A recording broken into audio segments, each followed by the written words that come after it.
In this video, we're going to discuss how to add HSBC to Apple Wallet.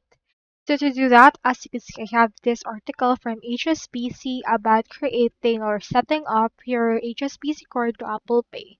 So to do that, you just need to look out for the symbols on Apple Pay on websites, apps, or in stores in order to use it. So HSBC won't charge you for using Apple Pay, but charges from your mobile network provider may apply depending on your data plan.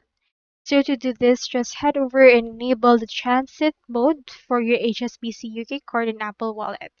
Click on Settings, select Wallet and Apple Pay, select your Express Transit card, and it will be added. If you want to add a card, just go over to your mobile banking application, log into it, and tap on Cards. Swipe and select the card that you want to set up for Apple Pay and tap the Add to Apple Wallet option on the on-screen instruction to complete it. So you can also use it on your Apple Watch if you already added it on your wallet. So that's how you add HSBC card to Apple Wallet. Hope we help.